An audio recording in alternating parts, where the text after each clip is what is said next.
Bonjour à tous, je m'appelle Marc-Antoine Affrin, je suis particulièrement ravi de vous accueillir sur le plateau du Connext cet après-midi et d'autant plus ravi que c'est un sujet qui m'intéresse particulièrement qu'on va vous présenter cet après-midi. Un sujet, soyons disruptifs et n'ayons peur de rien. Alors j'ai moi-même créé ma structure, mon agence de production audiovisuelle, Ma Vision, il y a 2 ans. Et c'est une thématique qui évidemment occupe mon esprit au quotidien et qui anime mes nuits. Donc forcément, cet après-midi, c'était quelque chose qui me touchait. Comment se démarquer? Pour cela, il faut innover. Le mot disruptif, vous le savez, c'est un mot qui est devenu tendance et qui fait beaucoup parler. Et justement, on a choisi de vous passer pour débuter cette conférence, un petit passage d'une chronique de quelqu'un que vous connaissez peut-être, c'est Guillaume Meurice sur France Inter. Guillaume Meurice, vous allez le voir, va lancer parfaitement le thème et c'est particulièrement savoureux. Alors de quoi parlons-nous exactement quand on parle d'innovation? Est-ce que réellement c'est un nouveau diktat, un nouveau concept marketing comme la disruption? Mais surtout, pourquoi devons-nous innover aujourd'hui? Pourquoi être disruptif? Plus qu'un jeu, c'est un véritable enjeu de désacraliser l'innovation, de toucher du doigt et de matérialiser ce dont on parle. Et pour cela, 4 témoignages, 4 personnalités, 4 entreprises de tailles différentes vont venir nous rejoindre et nous permettre, à travers leur vision et surtout leur propre expérience, de nous éclairer un peu plus. J'appelle donc sur le plateau Nicolas Chantry de la société Stella.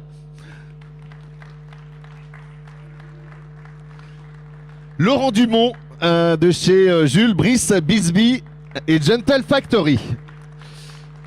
Julien Somande de l'agence Fosséis. Et enfin Sandrine Ramakers de chez Inet. Ah, on l'a perdu. Elle cherche le son, d'accord. Pour débuter, je suis donc avec tout d'abord Nicolas Chantry de la société Stella. Alors je pense que cette société Stella, et ce que vous faites, ça va parler à plusieurs d'entre vous parce que on parle de baby-foot, hein. Effectivement, je suis fabricant de baby-foot, de l'illustre baby-foot Stella, jaune et rouge. Alors ce baby-foot, Nicolas, c'est donc Stella et c'est une petite entreprise à taille humaine et dans une petite structure. Est-ce que généralement le mot disruptif, c'est parlant? Alors, il s'avère que j'ai eu l'occasion dans ma précédente vie professionnelle, dans les années 80, de travailler avec le fondateur de la distribution, celui qui a édicté cette démarche. Il s'appelle Jean-Marie Dru, il est président monde maintenant de TBWA. Et à l'époque, j'étais jeune publicitaire ici dans une agence de la région. Et il avait instauré cette méthodologie créative qu'il a appelée la disruption. Et pour information, la disruption, c'est un mot qu'il a déposé, qui lui appartient, et qui est déposé dans 30 pays dans le monde. Et donc c'est une méthodologie qui visait à analyser les marchés, visiter les conventions du marché, les remettre en question pour avoir une vision nouvelle pour l'entreprise et les marques. Alors comment ça se traduit, Nicolas, chez vous, l'innovation? Est-ce que c'est possible d'innover quand on se lance dans le baby-foot? C'est un produit quand même assez spécifique avec une ADN très précise. Alors c'est toute la difficulté puisque la force justement du baby-foot, c'est son côté traditionnel, son côté authentique, son côté qui ne change pas. Et donc, il ne s'agit pas de rester inerte et immobile par rapport au marché, mais surtout d'écouter. Et pour répondre à ta question sur la disruption, alors je ne sais pas si c'est de disruptif, si c'est de la disruption, mais c'est quand on écoute ses clients ou ses revendeurs qui ont eux-mêmes des clients, on se rend compte que traditionnellement, la convention du marché, c'est le joueur de baby-foot, c'est le jeune qui a passé du temps, ou le moins jeune, qui a passé du temps dans les cafés, comme nous tous ou nous toutes. Mais il s'avère qu'il y a d'autres marchés. Et je vais en citer un. Est-ce que vous savez que le baby-foot aujourd'hui se vend beaucoup dans les centres de gériatrie, dans les maisons Alzheimer, dans les centres de rééducation? Et donc aujourd'hui, on s'est rendu compte que c'était un vrai marché et que le baby-foot avait des effets bénéfiques sur le lien des malades, des patients plus ou moins jeunes.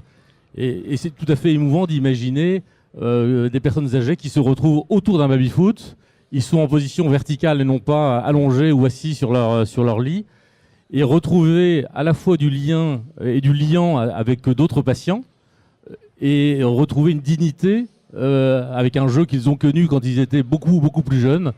Et ça, si c'est pas de la disruption, je le mettrais dans le panier de la disruption quand même. En tout cas, chez Stella, vous vous adaptez réellement à votre client et vous innovez aussi en fonction de ce que vous ressentez du besoin de votre client. Un exemple particulier, c'est le Palace parisien, le Monceau, le Royal Monceau. Alors, juste une anecdote, effectivement, parce qu'elle vaut le détour. J'ai été contacté il y a maintenant 1 an par le Royal Monceau, qui est un des 5 ou 6 palaces parisiens qui avait été redesigné par Stark. Et donc le responsable des achats m'appelle un jour en me disant voilà, pour la Coupe d'Europe, on aimerait bien encanailler nos clients qui sont un peu guindés. Est-ce que vous pouvez nous prêter des baby-foot? Et donc je suis allé voir ce palace. J'ai fabriqué des baby-foot aux armoiries du Royal Monceau. Et phénomène incroyable, c'est aujourd'hui mon plus gros revendeur de baby-foot sur la région parisienne. Et notamment avec un produit aussi que vous leur avez proposé, c'est le baby-foot de 2 places, 2 personnes, qu'on peut voir chez Inet d'ailleurs. Chez Inet, effectivement, il y a un petit baby-foot que j'ai lancé il y a maintenant 1 an, qui est un baby-foot pour 2 personnes, que j'ai appelé le Toi et Moi. Donc on n'a plus besoin d'être 4 en fait. Voilà, on peut jouer à 2 en amoureux ou pas. Alors ça n'a pas la prétention d'un véritable jeu de baby-foot à 4, mais c'est un bel objet.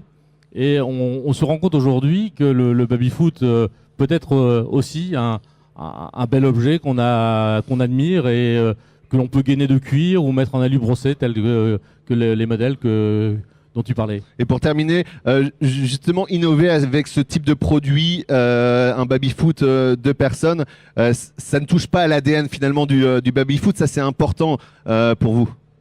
Alors, moi, dans le cahier des charges par rapport à l'innovation, c'est que, comme tu l'évoquais, le baby-foot est un produit traditionnel. Et rien de plus facile que de le transformer en flipper, le baby-foot qui fait papa-maman et le café avec. Et je veux justement pas transformer ce produit.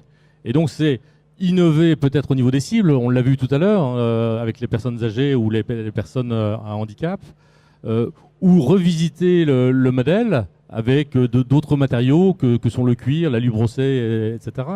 Mais surtout pas transformer le produit. Donc l'innovation, oui, en design, en décor, en cible, mais pas en tant que produit.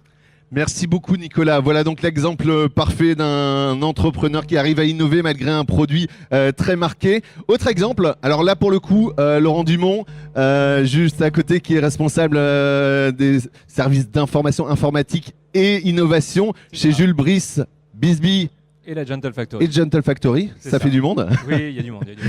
Il y a du monde. Alors, autre dimension, pourquoi? Parce que c'est celle d'un groupe. Et allons voir justement comment on innove chez vous, Laurent. On a entendu parler Nicolas, justement, expliquer sa vision de l'innovation dans une petite structure.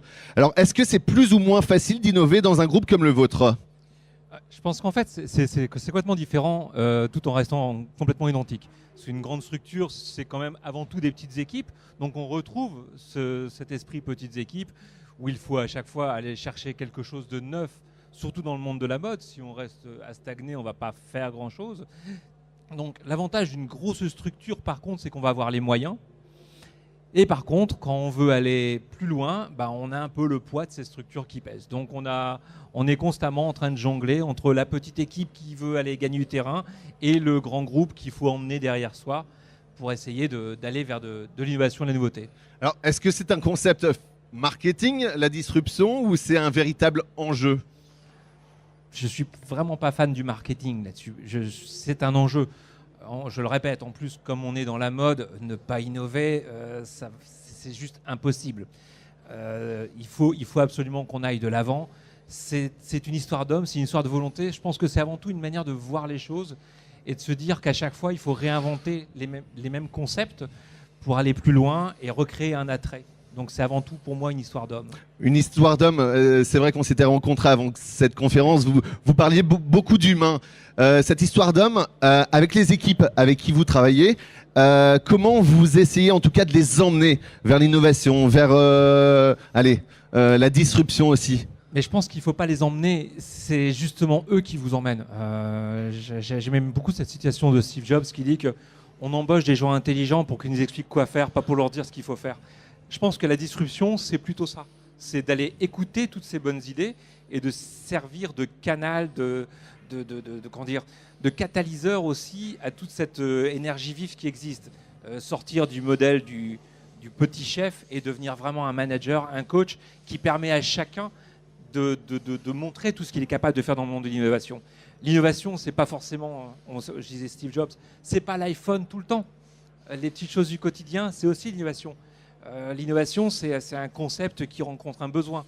Donc, il faut arrêter de penser que c'est quelque chose de monstrueux, d'impressionnant, etc. Non, l'innovation, c'est la petite chose qui va faire que tout se passe mieux. Alors, comment être disruptif? Est-ce que c'est quelque chose qui est forcément inné, ou est-ce que ça s'apprend, ou alors finalement on est disruptif, mais on ne s'en rend pas compte? À la mode de Monsieur Jourdain, certainement, oui, je pense qu'on est disruptif et on ne le sait pas. Encore une fois, je pense, on l'a dit, c'est un problème d'humain, donc c'est un problème de confiance, de transparence. Je pense qu'on a tous des bonnes idées. La vraie chose après, c'est comment est-ce qu'on amène cette bonne idée? Est-ce qu'il y a quelqu'un qui va m'aider à le faire? Donc c'est vraiment ce mouvement d'ensemble. Et ça doit venir de partout. Ça doit venir des dirigeants qui permettent à cette disruption d'exister, qui ne l'enterrent pas. Et ça doit aussi venir des gens dans leur travail quotidien où ils doivent se dire « mais mon idée, elle doit être bonne et c'est pas parce qu'elle n'est pas là que c'est une mauvaise idée ». Il faut croire en soi avant tout, je pense. Mais alors comment ça se traduit chez Jules, Brice, Bisbee, Gentle Factory, l'innovation? On sait que vous faites de nombreuses choses, un showroom de l'innovation par exemple? Voilà, il y a un showroom de l'innovation qui aura lieu d'ici un petit mois, 3 semaines pour être exact. Showroom de l'innovation qui est parti sur le concept à l'origine des milieux autorisés à penser. C'est vrai que quand vous faites des salons d'innovation, on va vous parler à la télé de New York, San Francisco, etc. Comment voulez-vous que tout le monde aille voir ça? Donc au bout du bout, ça limite à quelques personnes qui dans l'entreprise ont le droit d'y aller. Et là, la volonté, ça a été de faire l'inverse, c'est d'amener l'innovation sur le lieu de travail et donc de faire un showroom ou un salon en plein milieu de nos locaux et de faire venir à chaque fois entre 20 et 30 entreprises innovantes. Stella était présent, Ineat également et le Resseron. Et le but du jeu, c'est qu'effectivement, les gens, un beau matin, en arrivant au travail, ils se cognent la tête sur l'innovation et qu'ils se disent « Tiens, ce truc-là, moi, dans mon métier, ça pourrait m'aider. Je vais m'accaparer cette innovation pour moi-même innover dans mon métier. » Et alors, comment ça se traduit finalement, toute cette innovation? Vous faites appel à des agences, vous aujourd'hui, pour vous aider à innover, à disrupter? Je pense que l'innovation, comme je disais tout à l'heure, c'est forcément des idées qui rencontrent un besoin. Et qu'à un moment donné, si vous restez tout le temps dans votre milieu, c'est compliqué de prendre du recul et de voir ce qui se passe. Donc oui, on a besoin de partenaires. On a besoin de rencontrer des gens à l'extérieur, ne serait-ce que pour qu'ils vous disent quelque chose avec lequel vous n'êtes pas d'accord. Parce que c'est à un moment donné dans cette confrontation que va pouvoir apparaître l'innovation. Et puis c'est aussi des gens qui vont vous permettre de dire « Tiens, j'ai vu ça sur tel endroit, j'ai vu ça sur tel endroit. » On ne peut pas être partout. On n'a pas assez le recul en interne, de recul nécessaire peut-être? Je pense qu'on ne prend pas forcément le temps de prendre du recul parce qu'on est tous le nez dans le guidon, c'est une expression très connue. On est tous effectivement à vouloir faire son travail quotidien et parfois on ne se pose pas assez le temps pour relever la tête et se dire tiens, si j'avais fait différemment, j'aurais gagné 2 semaines. Donc oui, il faut de l'aide extérieure. C'est dans l'échange. L'aide extérieure, c'est un lien parfait avec notre prochaine invité, Julien Saumande, le fondateur de l'agence Fosséis, qui nous a rejoint. L'agence Fosséis, effectivement, qui se poste, Julien, concrètement en termes d'innovation, vous positionnez comme une solution, un support parmi d'autres pour les entreprises qui souhaitent innover. En quelques mots, comment vous travaillez avec ces entreprises que vous accompagnez? Peut-être pas allumé. Oui, ça va mieux. Ce qu'on fait déjà, c'est qu'on fait une veille permanente. C'est-à-dire, comme disait Laurent, on a nous la possibilité d'aller au CES, d'aller au NRF, d'aller de l'autre côté, même à Shanghai. Donc, on fait une veille permanente sur toutes les innovations qu'on voit arriver des quatre coins du monde. Et ensuite, on va être force de proposition auprès des clients pour aller leur proposer ces innovations. Leur proposer ces innovations, ça ne veut pas dire forcément intellectualiser l'innovation pendant des mois. Ça veut dire peut-être tester des choses, se planter, c'est normal, ça fait partie du jeu. Il faut tester, se planter, des fois on a la bonne innovation qui arrive. Et où je rejoins Laurent également, c'est que sur... Ouais. Là, c'est mieux? Ah, moi j'entendais, mais... Merci. On recommence ou c'est bon? Oh. Ouais, d'accord, ok, merci. Donc, ce que je disais globalement, c'est que sur l'innovation, il ne faut pas avoir peur de se planter. Il faut tester des choses, il y a des bonnes choses, il y a des mauvaises choses. Il n'y a pas forcément des choses super compliquées. On n'est pas obligé, on va en parler un petit peu après avec Eram, mais on n'est pas obligé forcément de partir dans des enjeux technologiques avec 2 ans de R&D pour faire de l'innovation. Des fois, il suffit juste d'un peu d'ingéniosité pour tester de nouveaux usages, pour tester pour réussir à faire sauter des freins lorsque les clients veulent dans leur parcours d'achat, par exemple. Des fois, ça passe pas forcément par beaucoup de recherche et développement, juste un peu d'observation de ce que veulent les clients, ce dont ils ont besoin et comment on peut y répondre grâce à la technologie. Alors justement, tu parlais d'Eram, c'est l'un de vos derniers exemples marquants, hein, c'est lorsque vous les avez accompagnés sur les chaussures connectées. Concrètement, si tu pouvais nous donner quelques clés sur la façon dont vous avez travaillé avec eux sur ce projet-là. Alors c'est un projet qui est récent dans le sens où il a quand même 2 ans. On l'a présenté il y a 2 ans ici, mais ensuite il est allé au CES de Las Vegas, etc. Il n'y a pas la vidéo? Non, bon, c'est pas grave.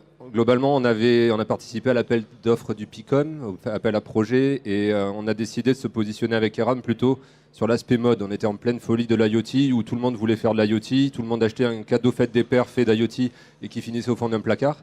On s'est dit, on ne va pas aller vers le quantified self qui consiste à mettre des tas de capteurs dans les chaussures. On va plutôt jouer sur l'aspect mode avec la possibilité de faire une chaussure qui va s'adapter, changer de couleur en fonction de la tenue qu'on porte, le tout piloté par le smartphone.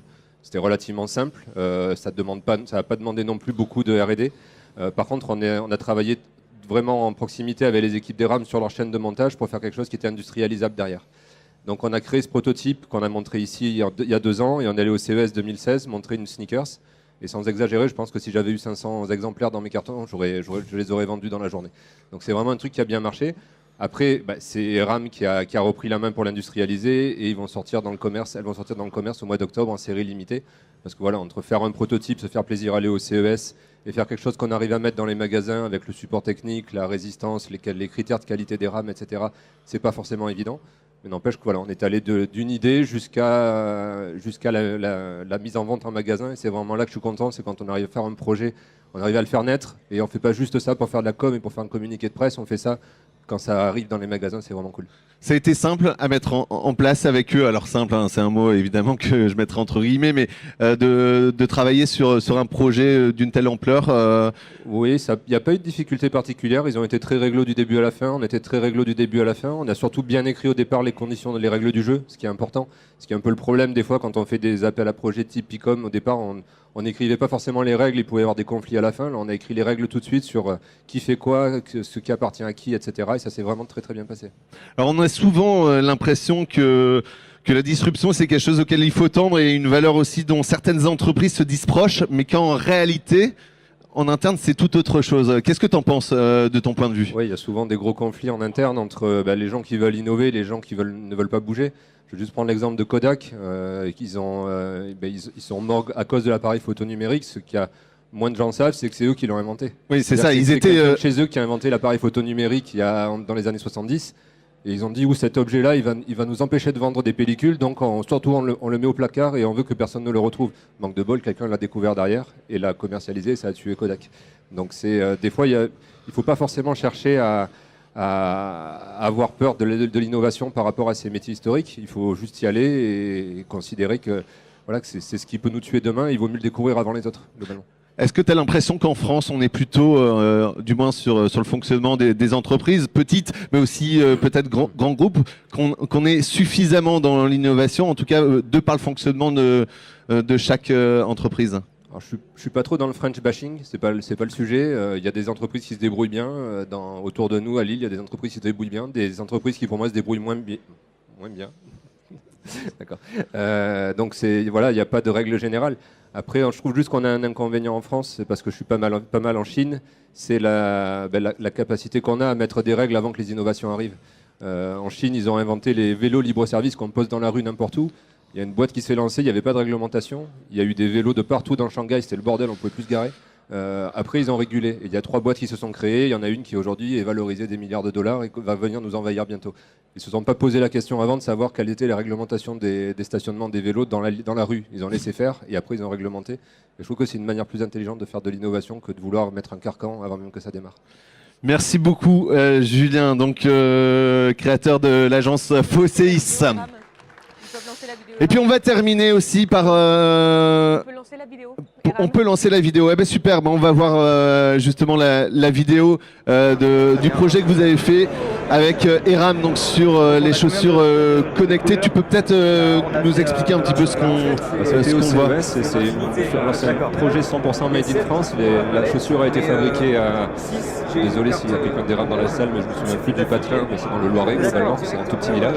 La fibre optique que vous voyez qui permet de changer de couleur a été fabriquée à Lyon. Et l'électronique a été fabriquée à Lyon, donc c'est un projet 100% français. On a amené au CES, on a eu une couverture médiatique de dingue, on est passé à la télé, à la radio, même aux États-Unis. Donc voilà, c'était vraiment un beau projet, on s'est régalé. Donc là, on pointe avec la caméra vers une couleur et la chaussure s'adapte directement. Et il en est où? Pour tous ceux qui ont plus de 20 ans, ça paraît farfelu, mais pour tous ceux qui ont moins de 20 ans, c'est vraiment un super truc. Et il en est où ce projet sans trop dévoiler? Il est commercialisé en pré-série dans le magasin d'Opéra, des Halles à Eram dans 2 ou 3 semaines pour demander à Renault, mais ça va tarder.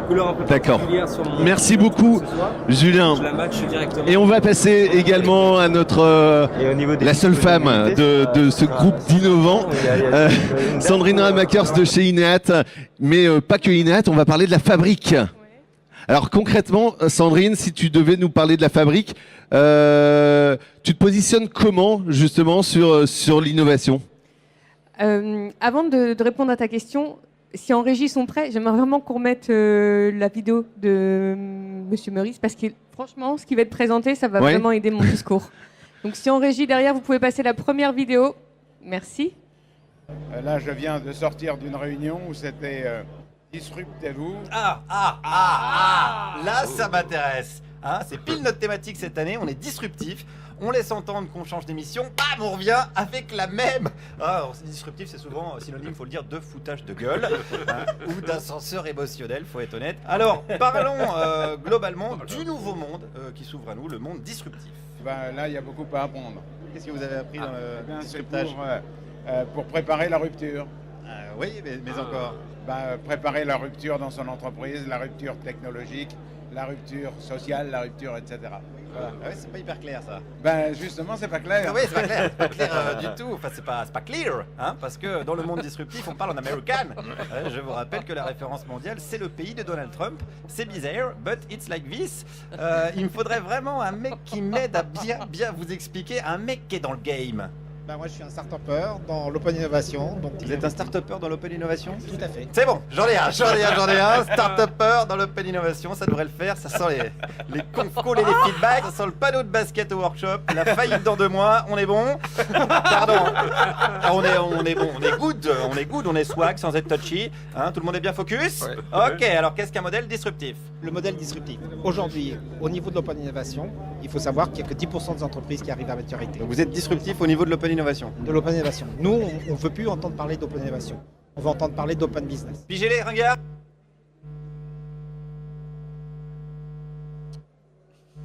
Bon voilà, c'était une partie effectivement de la vidéo de Guillaume Meurice. Alors Sandrine, voilà la fabrique, on va y venir tout de suite. La fabrique, concrètement c'est quoi? Alors concrètement, la fabrique, c'est pour répondre aux problématiques dont on parlait et Laurent, et Nicolas, et Julien depuis le début de cette conférence. Parce qu'aujourd'hui, quand on se lance avec une idée ou une amorce d'idée, il faut qu'on puisse trouver des ressources, des aides qui peuvent nous aider à matérialiser notre idée et à l'amener vers le succès. Jusque-là, quand on a tout dit, c'est génial, mais qu'est-ce qui se passe derrière? Concrètement, de par mon précédente expérience professionnelle, où j'ai eu l'expérience de monter aussi une société, j'aurais aimé pouvoir trouver un accompagnement par un réseau qui m'accompagne sur la définition, la matérialisation, la concrétisation et le challenge de mon projet au fil de l'eau, Et je n'ai pas trouvé ça hors des groupes d'accompagnement qu'on connaît aujourd'hui, mais qui sont souvent contributaires d'un prêt ou d'un financement. Ma société, c'était dans le service, je n'avais pas forcément besoin d'aller lever des prêts ou des financements pour pouvoir me développer. Et je me suis dit aujourd'hui, quand nous, chez INEAT, on accompagne des porteurs de projets, quels qu'ils soient, on a une responsabilité envers des personnes qu'on accompagne. Quand on les accompagne, il faut qu'on soit le plus éclairant possible, le plus professionnel possible sur la feuille de route qu'on leur incite à prendre et sur la qualité du livrable qu'on va développer avec eux. La fabrique, c'est porteur de projet, vous venez nous voir, on s'engage à définir avec vous le meilleur mapping de votre projet et on vous définit toutes les étapes qui sont nécessaires à la commercialisation, à l'utilisation du service ou du produit que vous cherchez à développer. Mais alors, justement, vous accompagnez ces entreprises donc, sur l'innovation, sur le management, sur la stratégie. Pour vous, la disruption, c'est quoi ? La disruption, aujourd'hui, je ne vais pas reprendre les mots de Nicolas qui a très bien posé ça par rapport au concept marketing. On n'a rien inventé, ça existe depuis 1997, même un peu plus, si on reprend la citation, le dépôt de Jean-Marie Dru à cette époque-là. La disruption, pour moi, c'est l'association de tout ce que viennent de dire les invités, là, juste à côté de moi. Ça n'existe pas, il faut juste aller au bout de son envie, de sa conviction et oser. Aujourd'hui, dans les entreprises qu'on rencontre, beaucoup ont des idées, mais c'est la seule ressource qu'elles ont véritablement pour lancer ces idées et aller vite. Et aujourd'hui, comme on arrive aussi à des nouvelles tendances, des nouveaux standards marchés ou des nouveaux requis qui nous sont imposés par toutes les tendances qu'on peut voir, il faut juste savoir se dire, aujourd'hui, est-ce que c'est adapté à ma société ? Est-ce que c'est adapté à la maturité de mon modèle, à la maturité de mes hommes ? Et si je veux y aller, j'y vais comment ? Sans mettre en péril ma ressource d'homme et ma ressource budgétaire. Donc nous, on arrive et on est une sorte de task force en mode détaché chez le client pour leur permettre de tester plein de produits, plein de sujets en parallèle, intégrés aux équipes pour assurer une montée en compétences et leur permettre de se développer, de faire de la croissance sans mettre en péril leur core business. Mais j'imagine que ça ne doit pas être évident de ne pas mettre en péril son core business quand on s'engage dans l'innovation. Concrètement, on fait comment pour ne pas le mettre en péril ? Je dirais on fait comme Nicolas. On reste à l'écoute et on reste aligné derrière sa stratégie d'entreprise. Nicolas, on s'est rencontrés il y a 1 an maintenant. On s'est dit je veux remettre au goût du jour mon baby-foot. Je veux le remettre en lien avec les nouvelles cibles. Ok. Yves Delnat, qui est où est-ce qu'il est Yves ? Je le vois pas. Le PDG fondateur d'INEAT a dit Chiche, tu viens chez nous, on te fait un baby-foot connecté. Voilà. On a dit ça. Ok. Qu'est-ce qu'on en fait ? Donc on est venu avec Nicolas. On a monté une équipe qui a travaillé dessus. L'idée c'était de ne pas dénaturer le projet. On a fait un test avec un proto, il fonctionnait. Et on s'est très vite rendu compte avec Nicolas que le projet, la définition du projet tel qu'on l'avait imaginé, c'était innovant, ça correspondait à un cahier des charges et à sa stratégie de développement. Par contre, ça allait mettre en danger la chaîne de production parce qu'on développait une autre chaîne de production, on mettait de l'électronique embarquée dans le baby-foot. Ce n'est pas l'essence même du produit. Donc on a dit, OK, ça marche, on sait le faire, il y a une appétence de nos publics pour ce produit. Comment on peut le définir différemment ? Là, on va développer, dans les réflexions, on s'est posé à créer un kit mobilité qu'on allait plugger sur chacun des baby-foot pour que toute personne qui aime jouer au baby-foot puisse se connecter. Ça, c'est l'exemple qu'on a fait. De là, ça fait 1 an qu'on a travaillé dessus. Entre deux, Nicolas, dans son état d'esprit, a continué à être ouvert à de nouvelles sources de développement. Il a rencontré l'univers du luxe, notamment au travers du Royal Monceau. Et aujourd'hui, il fait un baby-foot de personnes en peau d'autruche et ça se vend dans le monde entier, dans tout l'univers du luxe. Pour moi, ça, c'est de l'innovation. Et vous vous positionnez comment chez INEAT, justement, pour accompagner vos clients sur l'innovation ? Me positionner, c'est-à-dire ? C'est-à-dire, pour innover concrètement, vous accompagnez, vous proposez des solutions concrètes, vous les aidez à porter les projets. Oui, complètement. Et la première chose, c'est de vraiment connaître la personne, son projet, ce qu'elle a dans les tripes. Clairement, on parle de ça. Quand on se lance sur un nouveau projet, la personne, elle y met toutes ses convictions, toutes ses envies, tous ses budgets. Il faut avoir ça en tête. Et c'est pour ça que je vous parlais tout à l'heure de responsabilisation de ce qu'on a, nous, comme accompagnement. Et on fait du sur-mesure. Si je comprends bien, si quelqu'un a un projet ici, il faut venir vous voir à la fabrique. Il faut venir nous voir à la fabrique. Oui, surtout, venez nous voir. Et après, on trouve des partenariats et des relations comme celles qu'on développe avec Julien sur Fosséis. Il faut se dire que chaque société qui a une idée, il y a forcément une solution. Il faut juste arrêter de se dire qu'on n'a pas la maturité pour, on n'a pas les budgets pour, on n'a pas les hommes pour. Quoi qu'il arrive, quelques projets que vous aurez, ce sera toujours les mêmes questions ou toujours les mêmes freins que vous allez vous poser. Rencontrez les personnes, ne le faites pas seul, créez-vous votre écosystème de partenaires avec lesquels vous allez pouvoir travailler. C'est ce qu'on fait aujourd'hui, la fabrique, c'est Eneat qui porte la fabrique, mais on ne le fait pas seul. On n'a pas tous les métiers, on n'a pas toutes les solutions, on n'a pas toutes les technos. Et heureusement, on travaille avec plusieurs partenaires qui nous aident à développer de jour en jour notre accompagnement et avoir toujours la meilleure offre à faire auprès des personnes qu'on accompagne. Et sur ce salon, évidemment, on a de nombreuses entreprises qui innovent aussi à leur manière. Il y en a d'autres qui, sans doute, auront besoin de vos services. Sandrine, on est allé voir ce matin, justement, on a fait un tour de ce qui s'est passé dans le salon Connext. On est allé à la rencontre pour savoir, pour eux, ce que ça voulait dire être disruptif et surtout, qu'est-ce qui les empêchait peut-être aujourd'hui de l'être? Je vous propose d'écouter leurs réponses.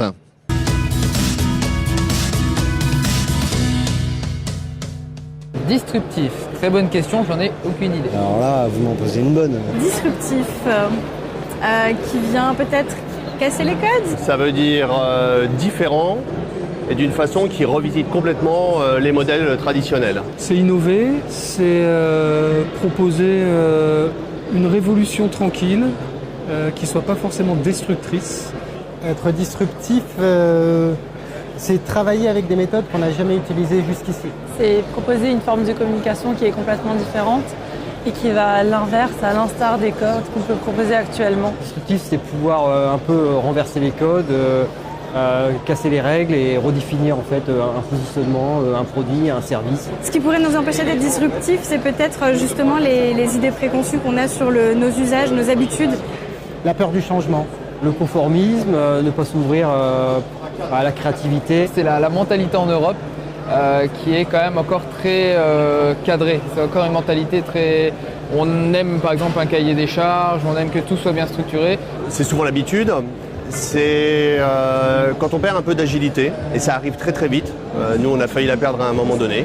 Donc on grossit, on met en place des processus, on travaille avec des grosses sociétés, et on n'a plus de temps pour réfléchir différemment. Ça arrive. Aujourd'hui, il y a de l'innovation tous les jours, donc je pense que si on n'innove pas, on va rester en arrière et puis on va fermer boutique, comme on dit, et mettre la clé sous la porte. Donc oui. Alors on entendait beaucoup, notamment sur les obstacles. On remercie toutes les personnes qui se sont prêtées au jeu ce matin. Nicolas, on entendait beaucoup peur de se lancer, peur de rater. Est-ce que c'est quelque chose que vous avez le sentiment aussi? Vous avez travaillé dans des grands groupes, notamment chez Boulanger, avant de reprendre votre structure, de reprendre Stella. Vous avez vraiment l'impression que les gens ont peur? On l'évoquait tout à l'heure, la peur du changement, la peur du vide, la peur de faire autrement, la peur de ne pas faire comme les autres, la peur de la différence. On a tous des craintes et des peurs. Mais à partir du moment où on est curieux et qu'on est motivé pour avancer, créer, innover, on lève ses barrières et ses craintes. C'était mieux avant, on peut se le dire, ou on faisait toujours comme ça avant, on peut se le dire. Bon, après ça, c'est un état d'esprit et une volonté d'avancer et lever les craintes. C'est sûr que dans la petite structure, les menuisiers, le chef d'atelier, c'était mieux avant, oui, c'était plus simple avant. Parce qu'effectivement, innover, ça nécessite des paris, du temps, de l'énergie, des doutes, des craintes. C'est moins confortable que c'était mieux avant. J'ai l'impression que c'est peut-être plus facile de se lancer à l'aventure quand on est patron de sa propre entreprise plutôt que quand on est salarié. C'est sûr qu'on maîtrise beaucoup de choses quand on est son petit patron, ou en tout cas quand on est son propre chef. On maîtrise sa destinée, et on prend des décisions et on les assume. C'est sûr que quand on est dans des organisations avec des hiérarchies parfois un peu lourdes, même si vous avez de l'autonomie, même si vous avez une latitude, même si vous avez des équipes, vous avez toujours des comptes à rendre. Et il y a toujours des jeux, effectivement, de pouvoir, d'argent, des jeux politiques qui font que vous n'avez pas la liberté que quand vous êtes... liberté aussi importante que quand vous êtes tout seul. Et chez Jules, Brice, Bisbee et Gentle Factory, on s'oppose forcément à des obstacles pour l'innovation. Oui, forcément, on s'oppose toujours à des obstacles. Un des principaux obstacles, c'est que dès qu'on pense innovation, nous on se dit ça y est, derrière il y a X dizaines, centaines de magasins, va falloir déployer, comment on va faire, et on finit souvent par mettre la charrue avant les bœufs. Et effectivement, il faut commencer, se lancer, faire un POC. Et je reviens à ce que je disais tout à l'heure en introduction, on est à la fois la petite structure qui doit prouver un concept, et ensuite on doit convaincre que ce concept est efficace pour pouvoir aller le déployer et le mettre en œuvre partout. Il doit être mis en œuvre, quoi. C'est ce qui se passe avec l'intrapreneuriat qui peut y avoir dans des groupes comme ADO, et comme chez nous également. Et comme chez vous également. Donc l'intrapreneuriat, oui, c'est effectivement aller capitaliser sur des personnes en interne qui ont la bonne idée et qui, au bout d'un moment, se retrouvent libérés d'une partie de leur temps pour aller travailler sur leur concept, leur idée, pour le faire vivre. Donc ils portent leur idée, tout en ayant l'appui de l'entreprise et de sa puissance financière et autres pour aller déployer cette idée. Mais on garde l'intrapreneuriat, il y a une personne qui reste quand même porteuse de cette idée, de ce concept. Julien, avec Fosséis, vous qui vous positionnez comme une solution, les obstacles, forcément, vous avez dû en voir maintes et maintes fois. Il y a plusieurs obstacles. Il y a la peur de se lancer. En effet, il y a une chose que je rajouterais par rapport à ce qui a été dit, c'est l'importance que ça vienne du haut, globalement. Et que ce soit au niveau du comité de direction, qu'on ait conscience des enjeux. Et pas seulement... Parce que la peur de se lancer, c'est la peur aussi de l'échec et de se faire mal voir par les gens qui sont au-dessus. Si les gens qui sont au-dessus donnent leur bénédiction sur ces démarches-là, c'est beaucoup plus simple. J'étais l'autre jour à une conférence où il y avait le CTO d'un groupe de défense américain. Il est au CODIR, il est tout en haut de la pyramide. Il a été engagé que pour une seule chose, c'est pour voir dans 10 ans ce qui allait tuer l'entreprise. Il ne va pas chercher les nouveaux produits, etc., comment on doit faire évoluer l'offre. Son seul job, c'est de voir qu'est-ce qui va me tuer dans 10 ans, comme par exemple Airbnb peut tuer les hôtels, comme Amazon tue le retail, etc. Donc il est là juste pour ça, et il est tout en haut de l'échiquier. Voilà. Et donc avec des gens comme ça tout en haut de l'échiquier, c'est beaucoup plus simple, je pense, d'avoir une impulsion qui arrive du bas ensuite pour innover. Et la deuxième chose après, voilà, puisqu'on se parle concrètement, on est dans le berceau du retail ici, on est avec des sociétés qui sont assez anciennes, qui ont parfois plus de 30 ans, qui ont des systèmes d'information qui ont plus de 30 ans. Il ne faut pas se voiler la face, c'est plus difficile pour elles d'innover que pour une jeune start-up qui se lance avec un système d'information tout neuf, beaucoup plus flexible. Ils portent 30 ans d'historique de leur système d'information sur les épaules, et c'est pas évident forcément pour eux à un moment donné d'être aussi agiles que des petites entreprises. Il ne faut pas non plus rêver, quoi. Laurent, il manque quoi pour aller plus loin aujourd'hui en termes d'innovation?